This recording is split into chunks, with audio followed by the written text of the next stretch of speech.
So, hello people, this is your channel CATV, and in this video we are going to talk about the AS5.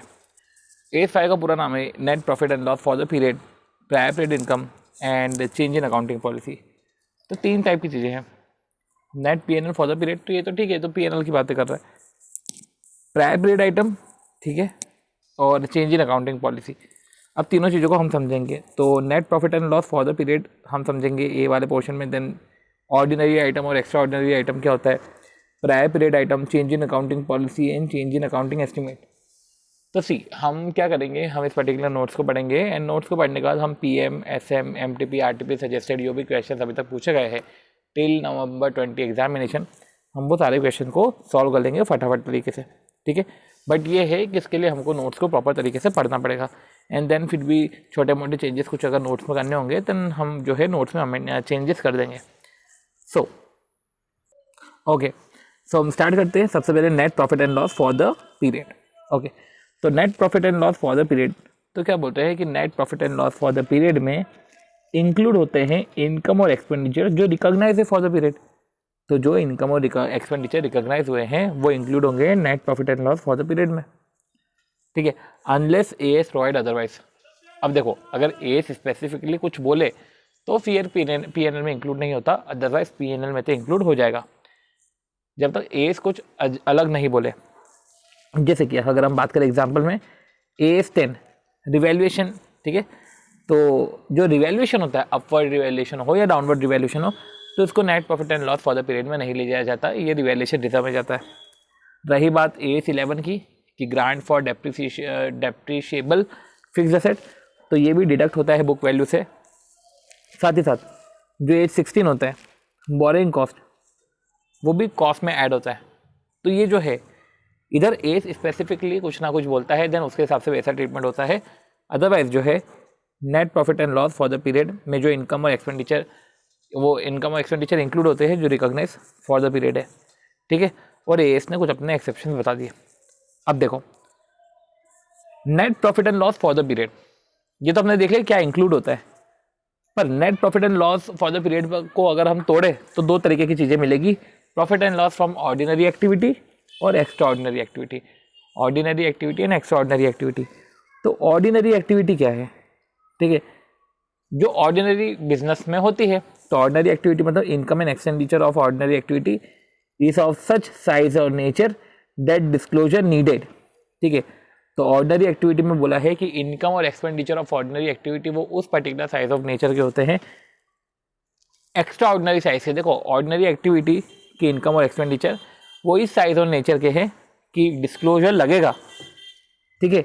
Then nature और amount जो है disclose कर दिया जाता है PNL में। तो अगर इनकम एक्सपेंडिचर इस पर्टिकुलर साइज के है, मटेरियल है, सिंपल सी बात है कि डिस्क्लोजर नेसेसरी है, तो वो नेचर और इनकम दोनों चीज़ें जो है पीएनएल में डिस्क्लोज कर दी जाती है। जैसे कि रेट्रोस्पेक्टिव रिवीजन ऑफ वेजेस। तो देखो रेट्रोस्पेक्टिव रिवीजन ऑफ वेजेस जो है, अब ऐसे केस में ये ऑर्डिनरी एक्टिविटीज़ में होता होगा, बट ये इसका अमाउंट कुछ ज़्यादा ही है, एब्सेंस कुछ ज़्यादा है, तो ऐसे केस में इसको डिस्क्लोज करना पड़ेगा। तो ये ऑर्डिनरी एक्टिविटी के इनकम एक्सपेंडिचर है, पर ये इस साइज का है कि डिस्क्लोजर जरूरी है। तो रेट्रोस्पेक्टिव रिवीजन ऑफ वेजेस क्या बोला, mid size company wrote down inventory having NRV 5 lakh. देखो क्या लिखा है, तो मिड साइज कंपनी की जो इन्वेंट्री जिसकी एनआरवी 5 लाख थी उसको राइट ऑफ कर दिया, ठीक है। तो mid size company right of the inventory having NRV 5 lakh, तो ये होता होगा ऑर्डिनरी एक्टिविटीज़ में, ठीक है। इन्वेंट्री का वैल्यूएशन ये सब होता ही है। तो अब ये जो है amount is of such size and nature कि हमें डिस्क्लोज करना पड़ जाएगा, तो ऐसे केस में हमको जो है इसका डिस्क्लोजर लग जाता है स्टेटमेंट ऑफ पीएनएल में। रही बात आती है एक्स्ट्रा ऑर्डिनरी आइटम की, तो एक्स्ट्रा ऑर्डिनरी आइटम तो जो एक्स्ट्रा ऑर्डिनरी इवेंट से जो इनकम और एक्सपेंडिचर अराइज होता है वो एक्स्ट्रा ऑर्डिनरी आइटम है। अब देखो वो ऑर्डिनरी एक्टिविटी से तो क्वाइट डिफरेंट है, और ये इसमें जो है रेगुलरिटी भी नहीं रहती है, ठीक। तो इसमें सिंस रेगुलरिटी नहीं रहती है, तो देखो एक्स्ट्रा ऑर्डिनरी आइटम क्या होता है, is of such size and nature, ठीक है। और साइज एंड नेचर ही नहीं देखा जाता, ऑर्डिनरी एक्टिविटी के अलावा जिस भी एक्टिविटी से इनकम और एक्सपेंडिचर हो रहा है, ठीक है, वो एक्स्ट्रा ऑर्डिनरी आइटम है। और देखो इसकी फ्रीक्वेंसी और रेगुलरिटी भी नहीं रहती है। जैसे कि अर्थक्वेक से कुछ ना कुछ नुकसान हो गया, हेलीकॉप्टर ही क्रैश हो गया, refund of grant, government grant का रिफंड, ये थोड़ा सा इंपॉर्टेंट है कि गवर्नमेंट ग्रांट का रिफंड ये एक्स्ट्रा ऑर्डिनरी एक्टिविटीज में जाता है, ठीक है। तो गवर्नमेंट ग्रांट का रिफंड तो हमने देख लिया है कि income expenditure recognise during the period वो इंक्लूड होता है नेट प्रॉफिट एंड लॉस में।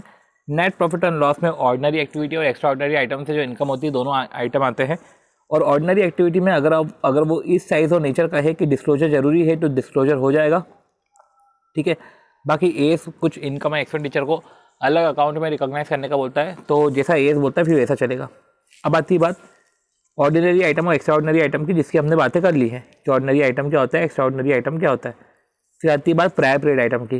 तो प्रायर पीरियड आइटम का मतलब क्या होता है कि एरर और omission in prior period financial statement, कुछ एरर और ओमिशन हुए हैं प्रायर पीरियड में, अब एज अ रिजल्ट अब एरर और ओमिशन हुए हैं प्रायर पीरियड में, but as a result of error और ओमिशन वो इनकम और एक्सपेंडिचर अराइज हो रही है करंट ईयर में।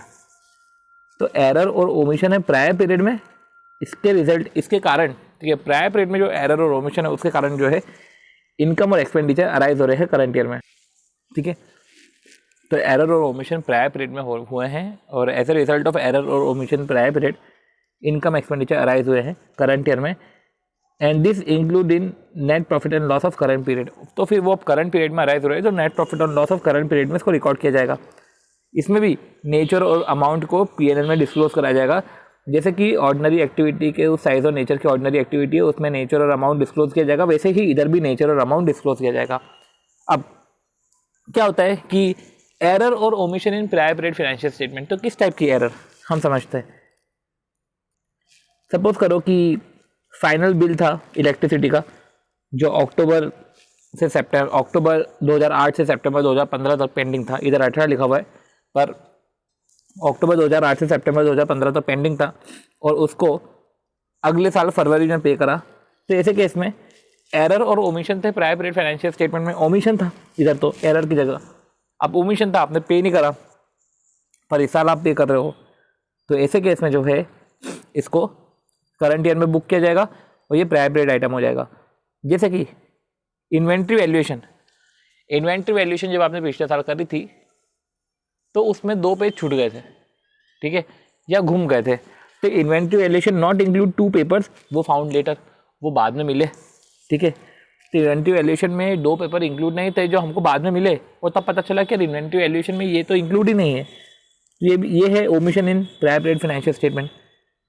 फिर एक और चीज़ है change in closing inventory of previous year. See आपको ये भी समझना पड़ेगा कि जो एरर और ओमिशन है प्रायर पीरियड फाइनेंशियल स्टेटमेंट में उसके रिजल्ट के कारण करंट पीरियड में इनकम और एक्सपेंडिचर अराइज हुआ है और वो इंक्लूड है करंट पीरियड के नेट प्रॉफिट एंड लॉस में।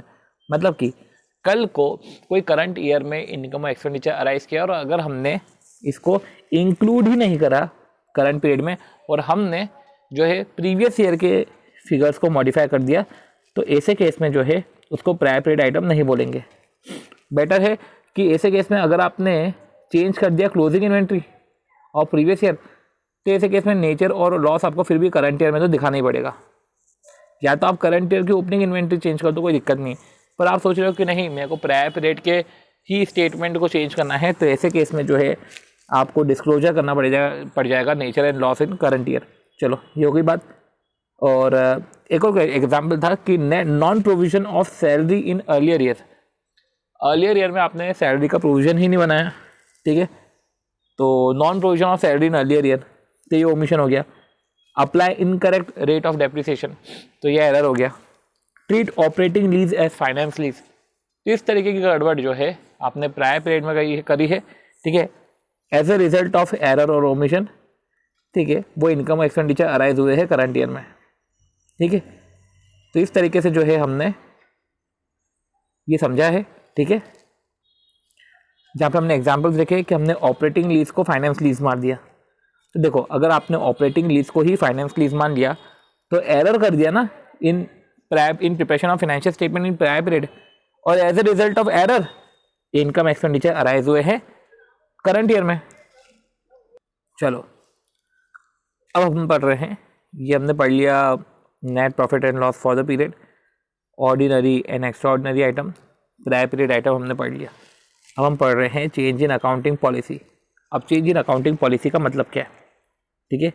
अब चेंज इन अकाउंटिंग पॉलिसी में क्या बोल रहे हैं कि इधर बोल रहा है चेंज इन अकाउंटिंग पॉलिसी कि आप अकाउंटिंग पॉलिसी पहले अडॉप्ट करते थे, उसमें आपने कुछ चेंज किया, चेंज इन अकाउंटिंग पॉलिसी।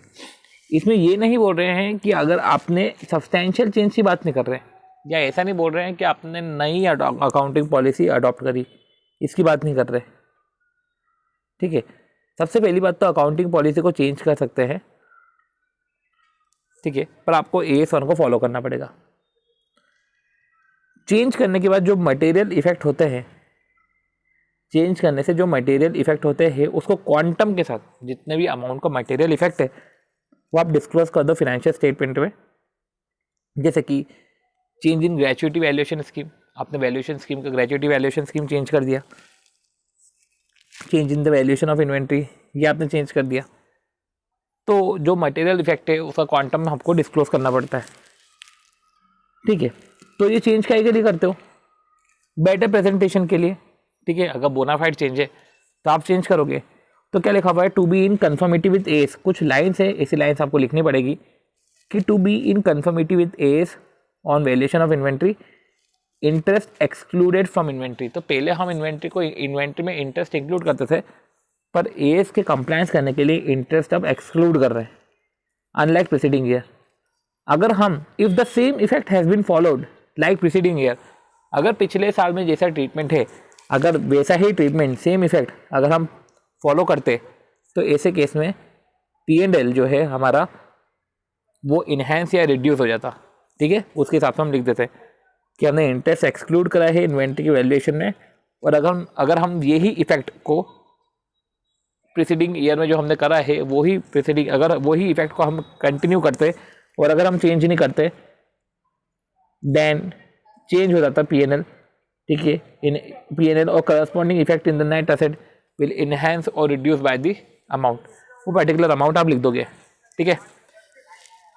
तो देखो मटेरियल इफेक्ट होता है तो आपको डिस्क्लोज करना पड़ेगा फाइनेंशियल स्टेटमेंट में क्वांटिटी के साथ, और अगर मटेरियल इफेक्ट नहीं है तो अदरवाइज केस में फैक्ट डिस्क्लोज कर दो। भले ही मटेरियल इफेक्ट नहीं है तो आप फैक्ट तो डिस्क्लोज कर दो, और इनफैक्ट फैक्ट तो आप तब भी डिस्क्लोज कर सकते हो जब वो मटेरियल नहीं है करंट पीरियड में, पर मटेरियल है लेटर पीरियड में, ठीक।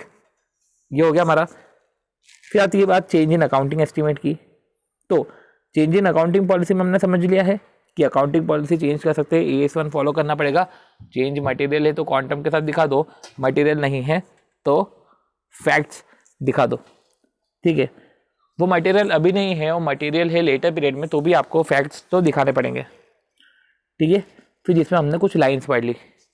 अब जो चेंज इन अकाउंटिंग पॉलिसी पर बोल रहे हैं, इसका मतलब ये नहीं है कि एकदम नई अकाउंटिंग पॉलिसी पूरी लेकर आ जाए, सब्सटैंशियल चेंज ही कर दिया, ये एक नॉर्मल माइनर चेंज की बात कर रहे हैं। अभी हम इस पर क्वेश्चन देख लेंगे। फिर क्या बोला है कि change in accounting estimate.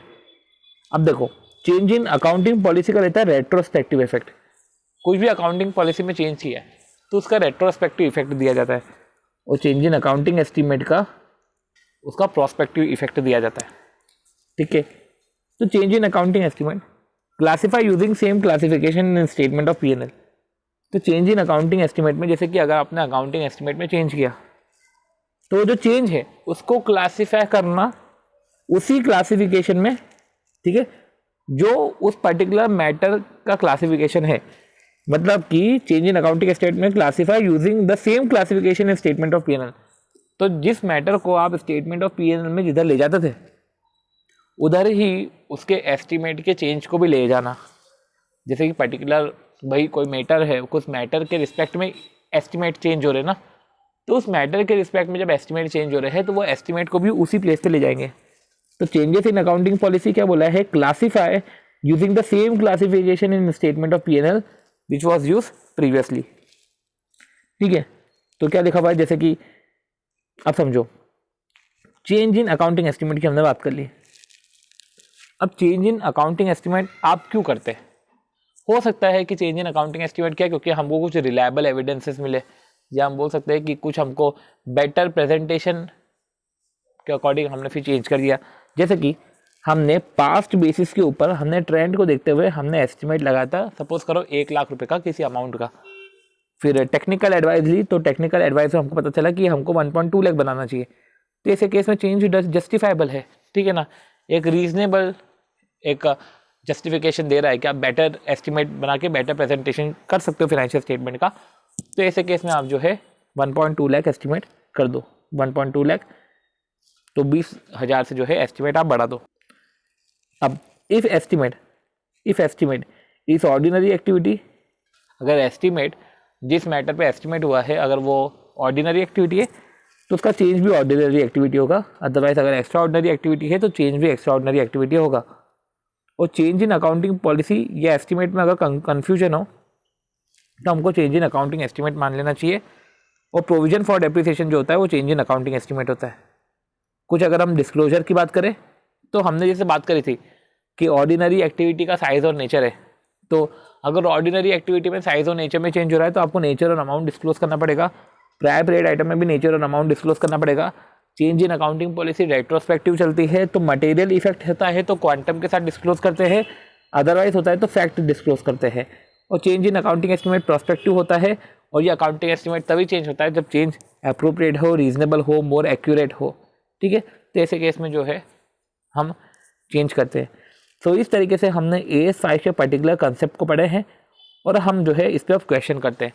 Question करके हमको बेटर तरीके से समझ में आएगा कि हमने जो नोट्स पढ़े हैं वो सही तरीके से पढ़े गए हैं कि नहीं पढ़े गए हैं। अब देखो पहला क्वेश्चन, ये स्टडी मटेरियल हम कर रहे हैं। Fuel surcharge is billed by state electricity board at provisional rate. तो फ्यूल सरचार्ज जो है वो बिल करा था स्टेट इलेक्ट्रिसिटी बोर्ड ने प्रोविजनल रेट पे। फाइनल बिल, अब देखो प्रोविजनल रेट पे ही करा था, ठीक है। Final bill of fuel surcharge of 5.3 lakh for the period October 2008 to September 15 has been received and paid in February 2016। तो अक्टूबर 8 से सितंबर 15 को रिसीव करा, पे करा, बिल रिसीव हुआ तो पे हुआ फरवरी 2016 में, ठीक है। तो same was accounted in the year 16-17। तो देखो पहले तो फ्यूल सरचार्ज को state build by state electricity board provisional rate पर करा, देन प्रोविजनल रेट को हम जो है इसको फ्यूल सरचार्ज का फाइनल बिल आया जिसमें पिछले 7 साल का 5.3 लाख का बिल आया जिसको फरवरी 2016 में पे करा। अब देखो क्या लिखा है, सेम वॉज अकाउंटेड इन 16-17। तो अगर हम देखें तो इनकम एक्सपेंडिचर अराइज, ठीक है, और debt include in the net profit of current period. अब देखो क्या लिखा हुआ है, इसको जैसा कि हमने बात करी थी कि फाइनल बिल आया है और पे हुआ है फरवरी में, तो पूरा का पूरा मैच होता है, ठीक है। अब देखो अब ये पे पीरियड आइटम कैसे है, फाइनल बिल को पे करा है फरवरी 16 में, ठीक है, should have been accounted for in annual account for the company, ठीक है। February it's however it seems that as a result of error और omission in preparation of financial statement for the year ended 31 March 2016, it seems that as a result of error or omission in the preparation of the financial statement of prior period for the year ended 31 March 16, this material change has arisen in current period। तो ये माना गया है, it seems that error और omission था in the preparation of financial statement prior period में, ठीक है। इसके कारण जो है वो मटेरियल चेंज अराइज हुआ है करंट ईयर में। Therefore ये प्रायर पीरियड आइटम है। Prior period item are normally included in the determination of net profit and loss for the current period. देखो क्या लिखा हुआ है, include in the net profit and loss for current period. An alternative approach is to show such item in the statement of P&L after determination of current net profit और loss, ठीक है। ये alternative approach पे हमको नहीं जाना। तो it may be mention that it is an expense arise from ordinary course of business. तो ये मेंशन करना चाहिए कि इट्स एन एक्सपेंस, ये एक्सपेंस है जो अराइज हुआ है ऑर्डिनरी कोर्स ऑफ बिजनेस में। सी आइटम प्रायर पीरियड है, ठीक है। अब प्रायर पीरियड आइटम में ऑर्डिनरी कोर्स ऑफ एक्टिविटी भी हो सकता है, एक्स्ट्रा ऑर्डिनरी जो है एक्स्ट्रा ऑर्डिनरी आइटम भी हो सकता है, ठीक है। तो ये ordinary course of active business है, तो भले ही वो एबनॉर्मल अमाउंट में, तो such an expense does not qualify as extraordinary item. तो ये कोई एक्स्ट्रा ऑर्डिनरी आइटम तो नहीं है, ठीक है। तो ये जो फैक्ट है ऐसे केस में फिर भी वो उस साइज और नेचर का है, एक्स्ट्रा ऑर्डिनरी साइज और नेचर का है, तो जो उसका नेचर और अमाउंट है वो डिस्क्लोज कर देंगे, ठीक है। ठीक है। तो इस पर्टिकुलर को इधर ही कॉपी कर लिया गया है, ठीक है, पूरा क्वेश्चन कॉपी कर लिया, देन बोल दिया कि प्रायर पीरियड आइटम है, साथ ही साथ ऑर्डिनरी आइटम है हैविंग एक्स्ट्रा ऑर्डिनरी साइज, तो इसका डिस्क्लोजर हो जाएगा। अब सी, जैसे कि there was a major theft of stores valued at 10 lakh, तो there was a major theft, store में चोरी हो गई है, valued at 10 lakh in the preceding year, ठीक है, it was detected during current year, तो थेफ्ट हुआ पिछले साल करंट ईयर में डिटेक्ट हुआ। How will you deal with this information in preparing financial statement, तो थेफ्ट हुआ स्टोर्स में जो डिटेक्ट हुआ है करंट ईयर में, तो सी अब इधर अगर हम देखें तो 10 लाख का स्टॉक हो गया चोरी, पर हमको करंट ईयर में पता चल रहा है, मतलब हमको पिछले साल पता नहीं था, और पिछले साल मतलब हमारा over statement of closing inventory था।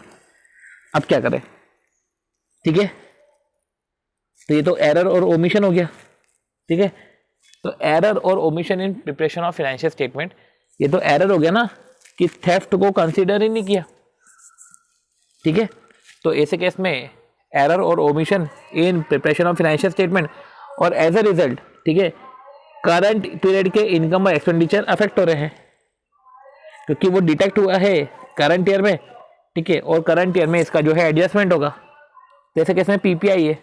अब देखो क्या लिखा हुआ है, major theft in the stores in the preceding year, वो जो डिटेक्ट हुआ है करंट ईयर में, ये over statement of closing inventory है। This must have also resulted in over statement of profit, ठीक है, क्लोजिंग स्टॉक बढ़ाओ ओवर स्टेटमेंट हो गया।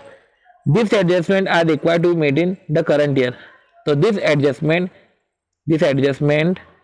Are required to be made in current year, तो ये जो एडजस्टमेंट है are required to be made in current year as PPI, इसको पीपीआई करना चाहिए। And accordingly adjustment relating to both opening inventory of the current year and profit and loss brought forward from previous year should be separately disclosed. तो adjustment relating to opening inventory, तो सी इसमें क्या बोला है, accordingly the adjustment relating to both opening inventory, अब opening inventory में adjustment है, ठीक है, ओपनिंग इन्वेंट्री में एडजस्टमेंट हो गया क्योंकि हमको ओपनिंग इन्वेंट्री कम करनी पड़ेगी, तो opening inventory of current year and PNL brought forward from previous year, हमको दोनों को सेपरेटली डिस्क्लोज करना पड़ेगा in statement of PNL together with the nature and amount, तो ठीक है, तो ओपनिंग इन्वेंट्री में भी एडजस्टमेंट है और पीएनएल में भी एडजस्टमेंट होगा, तो हमको सेपरेटली डिस्क्लोज करना पड़ेगा स्टेटमेंट ऑफ पीएनएल में together with the nature and amount, ठीक है, नेचर एंड अमाउंट के साथ in a manner that impact on the current year PNL. Alternatively, it may be assumed that in the preceding year, इसको ऐसे भी assume कर सकते हैं that in the preceding year, the value of inventory of stores as found out by the physical verification of inventory was considered in the financial statement. देखो इधर क्या बोला है कि एक ये ऑप्शन है कि आपने ओपनिंग इन्वेंट्री में चेंज करा, ठीक है ना, आपने ओपनिंग इन्वेंट्री में चेंज करा, opening inventory of current year and PNL, जो पीएनएल बॉट फॉरवर्ड हुआ है करंट ईयर में ना, तो मतलब सब आपने करंट ईयर में चेंज करा, जो पीएनएल बॉट फॉरवर्ड हुआ है उसको आपने एडजस्ट कर दिया, ठीक है, और आपने इसको जो है सेपरेटली डिस्क्लोज कर दिया नेचर एंड अमाउंट। एक ये चीज़ है, ठीक है, कि हमने ओपनिंग इन्वेंट्री चेंज कर दी करंट ईयर में, ठीक है, हमने करंट ईयर में ओपनिंग इन्वेंट्री चेंज कर दी और पीएनएल में चेंज कर दिया जो बॉट फॉरवर्ड हुआ था। Alternatively it may be assumed that in the preceding year, या तो ऐसा अज्यूम कर सकते हैं कि in the preceding year the value of inventory of stores as found out by physical verification of inventory was considered, मतलब हम इसको ऐसे भी अज्यूम कर सकते हैं कि इन द प्रीसीडिंग ईयर, देखो क्वेश्चन में क्या देके रखा है कि मेजर थेफ्ट 10 लाख का है प्रीसीडिंग ईयर में और डिटेक्ट हुआ है करंट ईयर में, तब उसको alternatively it may be assume that in the preceding year the nature of inventory of stores as found out by physical verification of inventory was considered in preparation of financial statement। तो हम उसको ऐसा assume कर सकते हैं कि जो value of inventory हमने क्लोजिंग में ली है वो हमने फिजिकल वेरिफिकेशन वाली इन्वेंट्री ली है, तो मतलब कि क्लोजिंग में जो इन्वेंट्री है वो सही बुक करी है।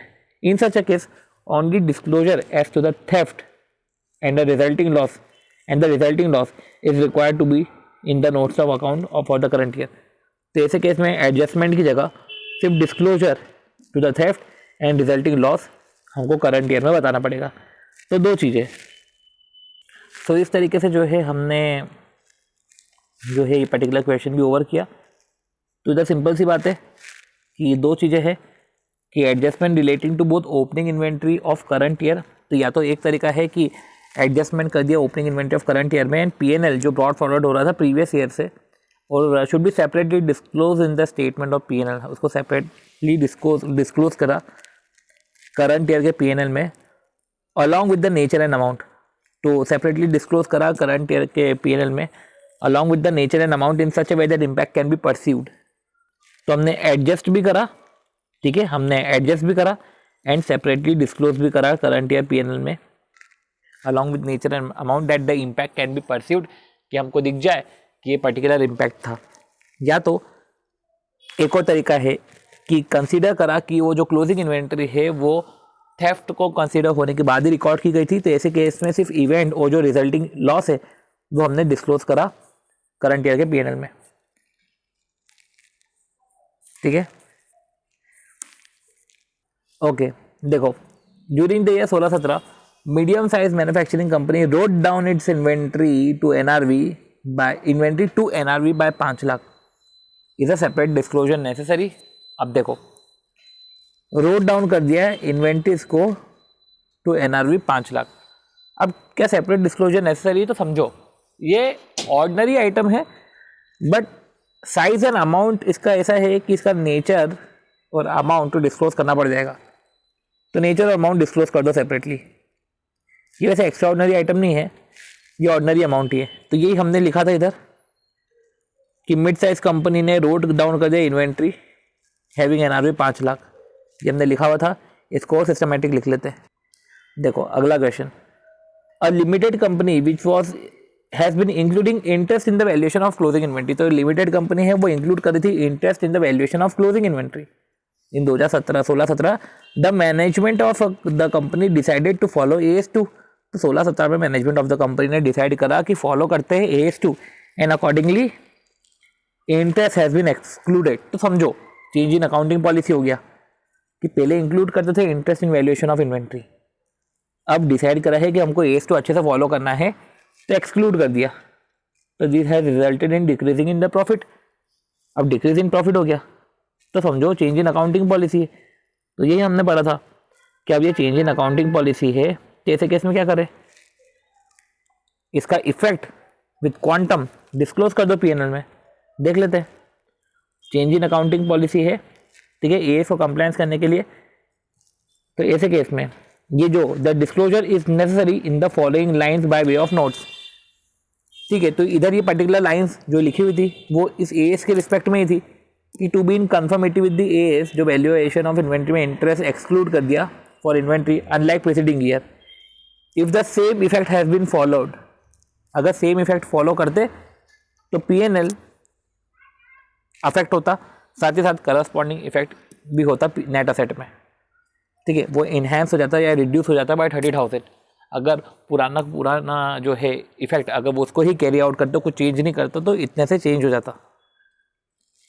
तो ये है डिस्क्लोजर, तो हम नेसेसरी करेंगे in the following line by way of notes to the annual account. तो डिस्क्लोजर तो होगा नोट्स टू अकाउंट्स में, तो ये अपने कर लिए, ठीक है। चलो अब third, a company sign an agreement with employees union on 1/9/2016। तो क्या बोला कि कंपनी ने साइन करा एग्रीमेंट एम्प्लॉय यूनियन के साथ 1 सितंबर 2016 में, revision of wages with the retrospective effect.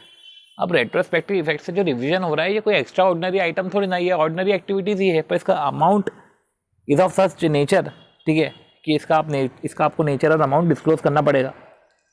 तो यही है कि एडिशनल वेजेस एक्सपेंसेस है, ये ऑर्डिनरी एक्टिविटी से ही होता है, और ये अमाउंट एबनॉर्मल है, तो इसको एक्स्ट्रा ऑर्डिनरी आइटम थोड़ी ना बोलेंगे, फिर भी एक्स्ट्रा ऑर्डिनरी आइटम तो बोलेंगे नहीं।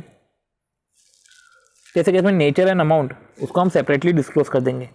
ये जो हमने समझा था रेट्रोस्पेक्टिव रिवीजन इन वेजेस, ये किधर लिखा हुआ है, हाँ, रेट्रोस्पेक्टिव रिवीजन इन वेजेस जो इधर लिखा हुआ था वही इसको लिया गया है।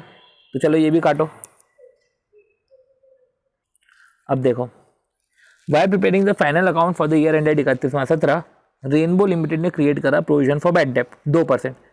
तो जब प्रिपेयर करे तो फाइनल अकाउंट तो प्रोविजन बनाया 2% का। फ्यू वीक लेटर कंपनी ने फाउंड करा कि payment from the measure of the trade receivable were not fourth coming. तो कंसिक्वेंटली कंपनी ने डिसाइड किया कि चलो प्रोविजन 10% तक इंक्रीज कर लेते हैं।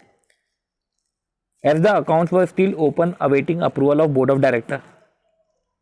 देखो, while preparing the final account, Rainbow limited ने प्रोविजन बनाया 2% का। कुछ हफ्तों बाद company found that payment of major trade receivable not forthcoming, मतलब कि ये कब पता चला? 31 मार्च के बाद। कंसिक्वेंटली प्रोविजन 10% से कर दिया, ठीक है। पर ये accounts were still open for awaiting the approval of board of director. तो ये AS4 के हिसाब से अगर देखा जाए तो event occurring after balance sheet date तो है। Is this to be considered as an extraordinary item और ऑर्डिनरी आइटम? इतने एक्स्ट्राऑर्डिनरी आइटम बोले कि प्रायर पीरियड आइटम बोले? तो सी, इसको क्या बोलेंगे? एक्स्ट्राऑर्डिनरी आइटम बोलेंगे कि प्रायर पीरियड आइटम बोलेंगे?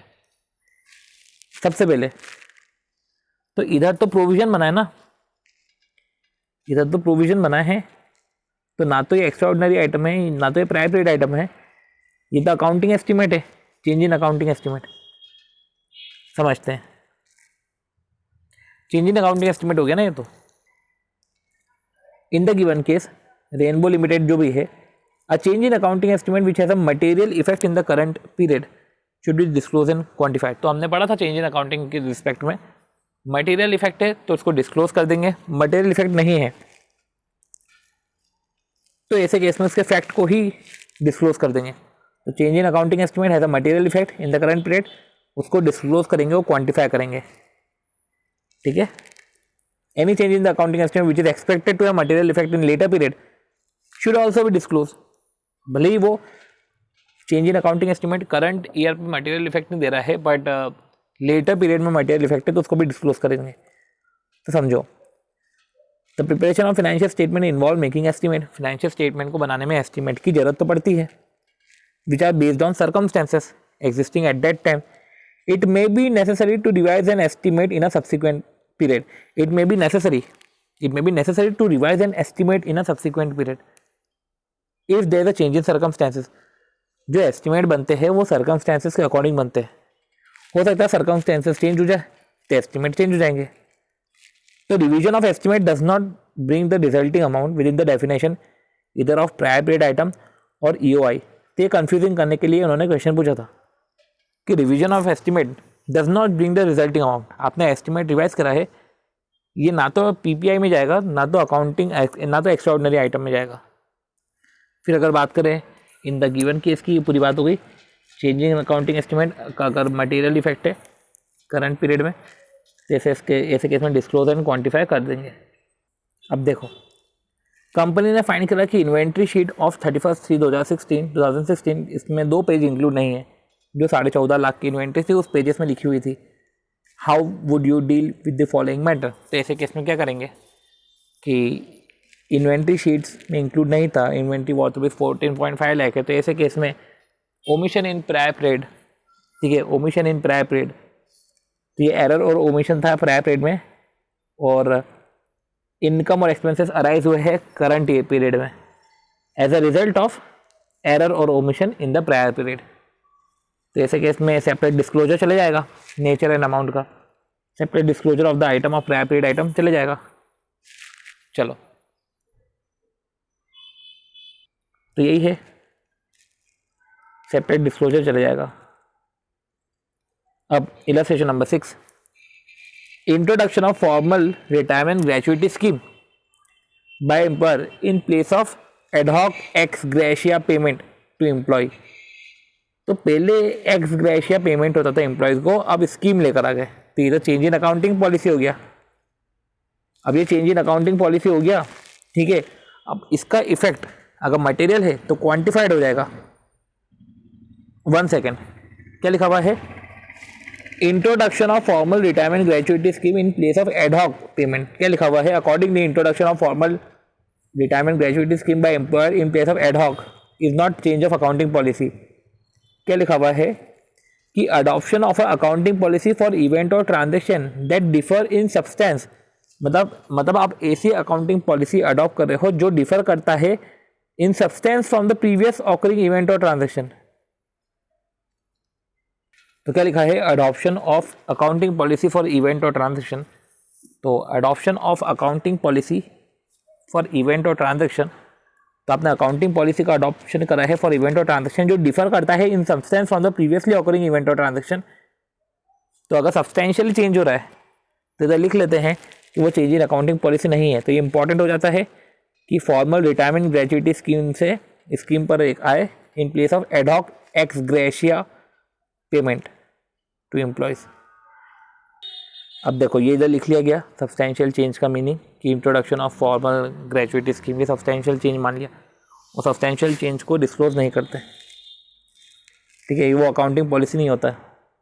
अब देखो, management decided to pay pension to those employees who have retired after completing 5 years of service in the organisation. तो मैनेजमेंट ने डिसाइड किया कि पेंशन पे करो उन एम्प्लॉयज को who have retired after completing 5 साल कंप्लीट करने के बाद रिटायर हो गए। तो मैनेजमेंट ने डिसाइड करा to pay pension to those employees who have retired after completing 5 years। Such employee will get pension 20,000 per month. Earlier कोई स्कीम नहीं थी, तो पहले कोई स्कीम नहीं थी और अब नई स्कीम आ रही है जहाँ पे पेंशन पे किया जाएगा जिसने 5 साल कंप्लीट कर लिए। तो adoption of new accounting policy जो पहले था ही नहीं, ठीक है, या था तो भी इमटेरियल था, will not be treated as change in accounting policy. तो ठीक है, समझ गए हम कि चेंज इन अकाउंटिंग पॉलिसी जो होता है, चेंज इन अकाउंटिंग पॉलिसी उसका रेट्रोस्पेक्टिव इफेक्ट होता है, और ये तो अकाउंटिंग पॉलिसी भी नहीं माना जाता है। एडॉप्शन ऑफ न्यू पॉलिसी वो सब्सटेंशियल चेंज, इसको अडॉप्शन, उसको अकाउंटिंग पॉलिसी भी नहीं बोला जाता है, ठीक है। तो इस तरीके से हमने जो है इसको भी कैंसिल कर दिया।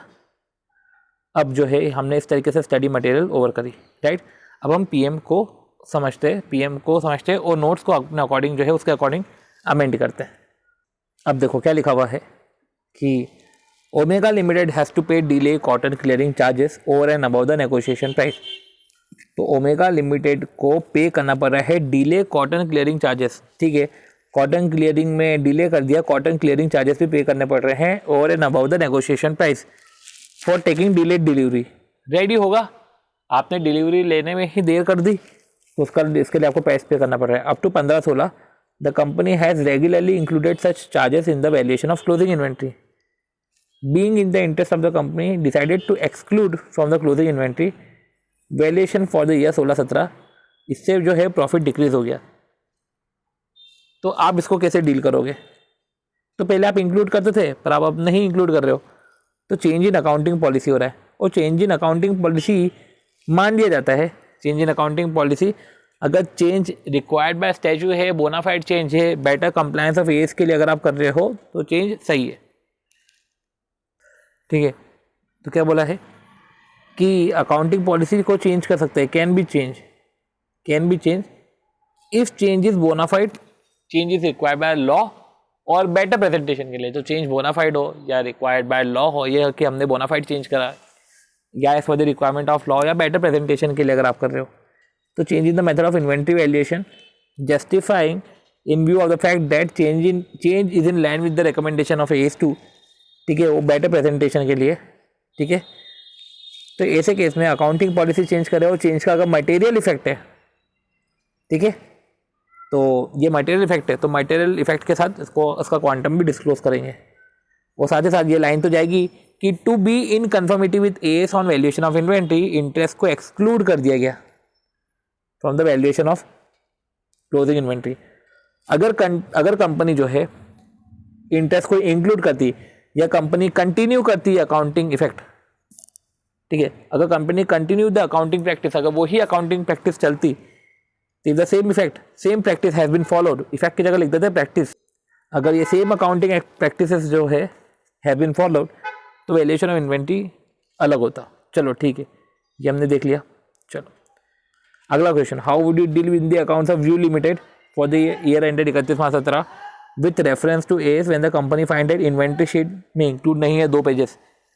तो ऐसे केस में करंट ईयर में कुछ इनकम एक्सपेंडिचर अराइज हुए हैं as a result of error और ओमिशन इन प्रीवियस ईयर। ये प्रायर पीरियड एडजस्टमेंट है और इसको बाकायदा सेपरेटली डिस्क्लोज करना पड़ेगा, ठीक है। तो प्रायर पीरियड को सेपरेटली इसके नेचर अमाउंट को डिस्क्लोज करना पड़ता है PNL में, तो ये भी ठीक है, देखा देखा था क्वेश्चन था। साथ ही साथ during the course of last 3 year company owing and operating helicopter loss 4 helicopter. Chartered accountant felt that after that crash maintenance provision in respect of the respective helicopter no longer required. Crash हो गया है तो उनके maintenance provision को बनाने की जरूरत नहीं है। और and propose to write back to PNL as a PPI. तो इसको पीपीआई मान लेते हैं। अब समझो पीपीआई क्या मान लेते हैं, and propose to write back to PNL as a PPI. नहीं, पीपीआई थोड़ी ना मानेंगे। पीपीआई क्या होता है कि करंट ईयर में इनकम एक्सपेंडिचर अराइज हो रहा है as a result of error और ओमिशन। तो हेलीकॉप्टर तो बाद में क्रैश हुआ है, तो हेलीकॉप्टर सिंस क्रैश हुआ है, बाद में क्रैश हुआ है, तो हमको इसकी कंडीशंस पहले से थोड़ी ना पता थी। तो ये एरर थोड़ी ना बोलेंगे कि आपने जो पहले जो भी प्रोविजंस बनाए हैं वो सब एरर है। ये कोई एरर नहीं है, क्योंकि हमको इंडिकेशन थोड़ी ना था कि हेलीकॉप्टर क्रैश हो जाएगा। जो बैलेंस अमाउंट, ठीक है, तो balance amount of maintenance provision write back to PNL no longer required due to crash of helicopter is not a prior period item because there was no error in preparation of previous year financial statement. The item prior period item को पूरा बता के रखा है। और as per paragraph 8 extraordinary item should be disclosed in the statement of P&L।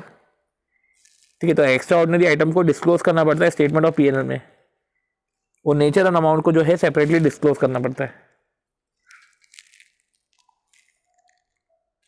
तो इधर ये बोल के रखा है कि अगर क्वेश्चन में propose to write off to PNL as a PPI, तो ऐसा नहीं है, बेटर है कि अमाउंट राइट ऑफ करो as an extraordinary item. The amount so return back should be disclose as an extraordinary item, कि राइट ऑफ करो पर as an extraordinary item write off होगा, वो डिस्क्लोज होगा एज एन एक्स्ट्राऑर्डिनरी आइटम।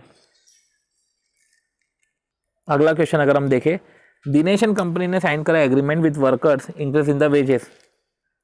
ठीक है, the amount is payable in September 2016। तो increase in wages हुआ और अमाउंट पे हो रहा है सितंबर 2016 में। Accountant want to charge 22 lakh as prior period changes in financial year 16-17। 1 second, Dinesh and company ने साइन करा agreement with worker for increase in the wages with retrospective effect. Outflow on account of arrear was for 2013-14, 14-15, 15-16। ठीक है, the amount is payable in September 16। ये सारा amount payable होगा सितंबर 16 में।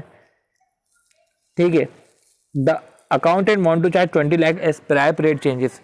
ये बोल रहे हैं कि 22 lakh the amount is payable in the September 16। Accountant wants to charge 22 lakh as a PPI in financial year 16-17, in financial statement 16-17। क्योंकि जो रेट्रोस्पेक्टिव रिवीजन हो रहा है उसमें से 10 लाख और 12 लाख जो है, वो 10 लाख और 12 लाख जो है वो पिछले साल को डिनोट करता है। बस ही प्रायर पीरियड आइटम वो होता है कि करंट ईयर में जो भी इनकम अराइज हो रहा है as a result of error और ओमिशन, और retrospective revision is not an error. ठीक है, तो ये ऑर्डिनरी एक्टिविटी है, 2 एक्स्ट्रा ऑर्डिनरी अमाउंट है, तो ऐसे केस में जो है इसका नेचर एंड अमाउंट को डिस्क्लोज करो। तो एडिशनल वेजेस जो है ये एक्सपेंसेस है, ये ऑर्डिनरी एक्टिविटी है, 2 एबनॉर्मल अमाउंट है, तो उसको सेपरेटली डिस्क्लोज करना पड़ेगा। तो retrospective revision of wages is not PPI. तो लिखा हुआ है, it may be mention that additional wages is an expenses from ordinary activity although abnormal in amount expenditure do not qualify as an does not qualify as an extraordinary item. ये extraordinary item नहीं है, ये ordinary activity से ही होता है, बस extraordinary item नहीं, extraordinary amount है। ठीक है, तो इस तरीके से काटो, इतना कुछ खास नहीं था ये भी क्वेश्चन। ओके, अब आखिरी क्वेश्चन है जिसमें बोला है कि एक्स लिमिटेड प्रोविजन बनाती है अब तो 31/3/2016 for non moving inventories based on no issues. कोई क्योंकि इशू ही नहीं हुए लास्ट 12 मंथ। टेक्निकल इवेल्युएशन करा, company want to make provision during the year 31/3/17 in the following manner. Total value of inventory तो 3 करोड़ थी। Provision require based on 12 month, past year के हिसाब से जो चलता है वो 8 लाख है। Provision require based on technical evaluation 7.5 lakh. ठीक है, तो एक्स लिमिटेड जो प्रोविजन बनाती थी for non moving inventory based on जो अगर 12 महीने तक इशू नहीं हुए तो। अब based on technical evaluation company want to make provision during the year 31/3/17। 12 महीने को छोड़कर वो टेक्निकल इवेल्युएशन के बेसिस पे उनको जो है प्रोविजन बनाना है। टेक्निकल इवेल्युएशन के बेसिस पर किया तो 50,000 कम बनेगा। तो ये चेंज इन अकाउंटिंग पॉलिसी है क्या? ये चेंज इन अकाउंटिंग पॉलिसी देखो, प्रोविजन में चेंज करना है, चेंज इन अकाउंटिंग एस्टिमेट है। ये चेंज इन अकाउंटिंग एस्टिमेट है और अगर इसका इफेक्ट मटेरियल है तो इसको पीएनएल में, इसको नोट्स टू अकाउंट में डिस्क्लोज कर। तो क्या बोला है कि basis of provision whether on no issues और ऑन टेक्निकल इवेल्युएशन, जिस भी तरीके से आप प्रोविजन बना रहे हो, is the basis of making estimate can not be considered as accounting policy. तो जो एस्टिमेट है वो estimate revise may have to be revised if changes occur regarding the circumstances on which the estimation was based। तो estimation may have to be revised, estimation revise हो सकते हैं अगर changes occur हो रहे हैं regarding the circumstances on which estimate was based। तो estimation may have to be revised, estimation revise करने पड़ेंगे अगर changes occur हो रहे हैं regarding the circumstances, जिस circumstances के basis पे estimate बनाए थे, और अगर वो circumstances में changes हो रहे हैं तो estimation may have to be revised। या as a result of new information, कोई सी न्यू इन्फॉर्मेशन, या तो सर्कमस्टेंस चेंज हो रहा है या तो नई इन्फॉर्मेशन आ रही है तो एस्टिमेट रिवाइज करना पड़ेगा। तो क्या हुआ, ये इसको भी इधर इनकॉर्पोरेट कर लिया कि फर्दर अगर कंपनी डेमोन्स्ट्रेट सेटिस्फैक्टरीली कर पाए that having regard to circumstances provision made on the basis of technical evaluation provide more satisfactory result.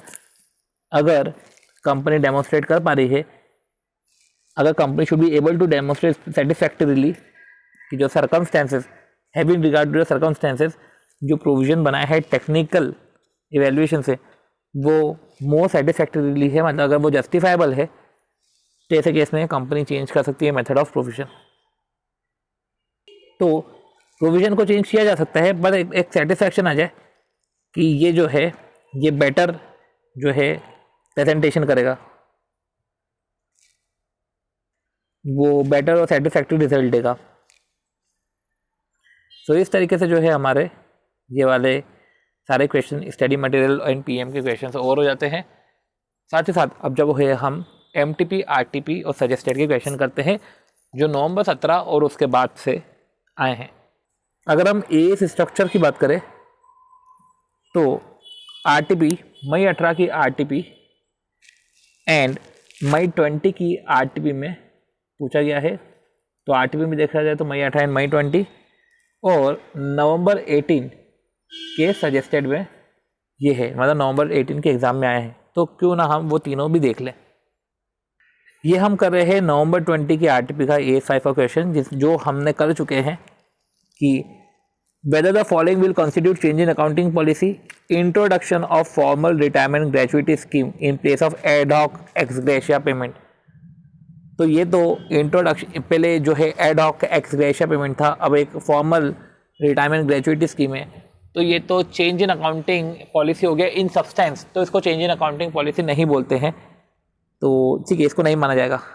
साथ ही साथ अगला क्या है, management decided to pay pension to those employees who have retired after completing 5 years of service, such employees will get pension 20,000 per month. तो पहले उनको 20,000 per month, earlier there was no such scheme, पहले कोई scheme नहीं थी, पर अब जो है पेंशन पे करी जा रही है जिन्होंने 5 साल कंप्लीट कर लिए हैं। ये जो है introduction of the accounting policy या इंट्रोडक्शन ऑफ वैल्यूएशन स्कीम। तो introduction of accounting policy doesn't mean change in accounting policy. तो इस तरीके से जो है हमने जो है ये मई 20 का तो जो है क्वेश्चन रिपीटेड है, तो ये हमने लिख लिया है, ये हमने समझ लिया है। अब एक बार हम नवंबर 18 का भी क्वेश्चन देख लेते हैं। एक एक्सट्रैक्ट है, वो एक्सट्रैक्ट भी देख लेते हैं कि whether a subsidy applied to की क्लासिफाइड एज पीपीआई, क्या सब्सिडी को पीपीआई माना जाएगा, depends on whether the company has committed error. तो वो डिपेंड है कि अगर कंपनी ने पहले सब्सिडी रिकॉग्नाइज नहीं करी थी पिछले साल में, उस एरर के कारण जो है वो करंट ईयर में वो सब्सिडी की इनकम को हम रिकॉग्नाइज करें, तब जाके वो पीपीआई होता है। पर समझते क्या लिखा है कि accounting for government grant which permit, कि ग्रांट की रिकॉग्निशन तभी होती है जब एक रीजनेबल एश्योरेंस होता है दैट इंटरप्राइज सारी condition will comply with the condition attach to him. तो इंटरप्राइज सारी कंडीशन पूरी कर ली है, इंटरप्राइज ने कर लेगा और सब्सिडी भी मिल जाएगी, कंडीशन भी पूरी करेगा और सब्सिडी भी मिलेगी। अब मियर मेकिंग ऑफ एप्लीकेशन, तो समझो कि प्रीवियस ईयर में सिर्फ एप्लीकेशन फॉर सब्सिडी दी और सब्सिडी को रिकॉर्ड नहीं करा, ठीक है। लेटर ऑन सैंक्शन लेटर आया, सब्सिडी रिकॉर्ड हुई, तो ये पीपीआई नहीं है क्योंकि there was no error in preparation of financial statement. ठीक है, तो ऐसे केस में इनफैक्ट ये तो एडजस्टिंग इवेंट भी नहीं है क्योंकि कंडीशन एग्जिस्ट भी नहीं कर रही थी बैलेंस शीट डेट पे। ये ना तो पीपीआई है ना तो ये एडजस्टिंग इवेंट है। अब देखो ये वाला क्वेश्चन AS5 का अच्छा क्वेश्चन है, समझते हैं क्या बोल रहे हैं। Accountant of Stable Limited has sought your opinion with relevant reason whether the following transaction will be treated as change in accounting policy or not। ये following transaction का accounting policy, अच्छा whether the following transaction will be treated as change in accounting policy, इसको change in accounting policy बोलेंगे कि नहीं बोलेंगे। ठीक है, तो अभी हम देखते हैं, क्योंकि चेंज इन अकाउंटिंग पॉलिसी दो चीज़ को तो नहीं बोलते, सब्सटैंशियल चेंज हो रहा है या नया ही कुछ इंट्रोडक्शन हो रहा है। ओके, प्रोविजन और डॉटफुल रेट 2% था और वो 3% कर दिया, तो ये नहीं बोलेंगे, ये चेंज इन अकाउंटिंग एस्टिमेट है, तो not change in accounting policy, ये तो हो गया। चलो, during the year ended 31 March management has introduce a formal gratuity scheme ad hoc x gratia payment on retirement. ठीक है, तो ड्यूरिंग द ईयर एंडेड मतलब कि मैनेजमेंट ने इंट्रोड्यूस करा, अब मैनेजमेंट ने इंट्रोड्यूस करा formal gratuity scheme in place of ex gratia payment. ये सब्सटैंशियल चेंज हो गया। ठीक है, which is substantially differ from the previous policy, तो इसको चेंज इन अकाउंटिंग पॉलिसी नहीं बोलेंगे। चलो, till the previous year the furniture was depreciated as SLM over a period of 5 year from current year, वो 3 साल हो रहा है, तो ये भी चेंज इन अकाउंटिंग एस्टिमेट है, ये not change in accounting policy है। तो ये भी हमने पढ़ लिया था। Management decided to pay pension to those employees who have retire after completing 5 years और earlier there was no such scheme. तो ये तो इंट्रोडक्शन है, पहले कोई स्कीम नहीं थी, अब पेंशन दे रहे हो। Introduction of new policy is not a change in accounting policy. और during the year ended 31 March 17 there was a change in cost formula in measurement the cost of inventory. अगर cost फॉर्मूले में change हुआ है, change in the cost formula, तो formula में change हो रहा है, ये accounting is a change in accounting policy. Change in cost formula लिख लेते हैं इसको, use in measurement of cost of inventory is a change in accounting policy. तो इधर जो है change in cost formula is a change in accounting policy. So इस तरीके से जो है हमने बाकायदा समझ लिया है, और चेंज इन अकाउंटिंग पॉलिसी पे ही जो है आरटीपी में क्वेश्चन पूछे गए हैं। ठीक है, तब एक बार हम जो है देख लेते हैं कि एमटीपी कौन सी एमटीपी है। एमटीपी है नवंबर 18 की, सजेस्टेड है नवंबर 18 की। देख लेते हैं कि उस पर क्वेश्चन उसमें किस टाइप का क्वेश्चन पूछा गया है। अब सी, ये जो है आरटीपी के सजेस्टेड में क्वेश्चन पूछा था कि एक्सप्लेन करो, नवंबर 18 के सजेस्टेड में क्वेश्चन क्या किस टाइप का पूछा था कि explain revision in accounting estimate including recognition in financial statement as per Ind AS 8। Ind AS 8 के हिसाब से रिवीजन इन अकाउंटिंग एस्टिमेट। ठीक है, तो हम AS को देखते हुए चलते हैं और इंड AS को पढ़ते हुए चलते हैं। ठीक है, तो एस्टिमेट में नीड रिवीजन अगर चेंज हुए हैं इन द सर्कमस्टेंसेस। ठीक है, तो हमने ये पढ़ा था कि चेंज ऑकर हुए सर्कमस्टेंसेस में, और या as a result of new information या ज़्यादा एक्सपीरियंस, या तो as a result of new information या टेक्निकल इवैल्यूएशन, ज़्यादा एक्सपीरियंस से हमको जो है चेंज ऑकर हो रहे हैं, कुछ नई इन्फॉर्मेशन मिल रही है, सर्कमस्टेंसेस चेंज हो रहे हैं, कुछ नई इन्फॉर्मेशन मिल रही है, तो चेंज इन एस्टिमेट होगा। ठीक है, तो by its nature revision of estimate doesn't relate to prior period and it is not a correction of an error. तो ये पीपीआई नहीं है, revision of estimate isn't a PPI. तो change in accounting estimate is an adjustment in the carrying amount of asset and liability. तो change in accounting estimate क्या हो सकता है कि estimation change in adjustment in the carrying amount of asset and liability और the amount of periodic consumption of an asset that result from assessment of present status and expected future benefits and obligation associated with the assets and liabilities। तो change in accounting estimate हो सकता है, क्या हो सकता है कि adjustment in the carrying amount of asset and liability या amount of the periodic consumption of an asset. अब रिकॉग्निशन, अगर change effect of change in an accounting estimate shall be recognise prospectively, इसका तो प्रोस्पेक्टिव इफेक्ट होता है by including it in P&L if the period of the change if the change affect the period only. क्या लिखा हुआ है कि the effect of A change in an accounting estimate change in accounting estimate का जो effect है वो recognise करना चाहिए प्रोस्पेक्टिवली से, by including it in PNL account. ठीक है, by including it in PNL account in the period of change, अगर चेंज अफेक्ट करता है पीरियड को, या period of change, in the period of change and future period, अगर ये change affect कर रहा है बोथ को। To the extent that an change in the accounting estimate give rise to change in the asset and liability और relate to an item of equity, it shall be recognised by adjusting the carrying amount of related asset. तो क्या है कि to the extent change in accounting estimate give rise to change in asset and liability, change in accounting estimate give rise to change in asset and liability, तो उसको recognise कैसे करेंगे? Adjusting the carrying amount of asset और liability और equity in the period of change. ठीक है, तो accounting estimate में अगर चेंज हो रहा है और it give rise to change in account, it give rise to change in asset and liability और relate to an item of equity, it shall be recognise, इसको वैसे ही रिकॉग्नाइज करो by adjusting the carrying amount of asset liability और equity. So इस तरीके से जो है हमारा AS5 का कंसेप्ट होता है ओवर। नवंबर 18 का एक क्वेश्चन है, वो क्वेश्चन कुछ अच्छा है। ठीक है, तो वो क्वेश्चन जो है उसको बाकायदा इधर मार्कअप कर लेते हैं कि नवंबर 18 का हमको एग्ज़ाम का क्वेश्चन देखने का है, वो चेंज इन अकाउंटिंग एस्टिमेट के ऊपर है। ओके, सो इस तरीके से जो है हमारा ओवर होता है ये AS5 का कंसेप्ट। आई होप सो कि आपको समझ में आया होगा। थोड़ा बहुत भी अगर आपको रेलेवेंट लगा है तो आपको लाइक कर दीजिए, शेयर कर दीजिए, सब्सक्राइब कर लीजिए, और आपको कुछ कंस्ट्रक्टिव कमेंट करना हो तो प्लीज़ कंस्ट्रक्टिव कमेंट करिएगा, वो आगे नेक्स्ट वीडियोस में मेरी हेल्प करेगा। Thank you.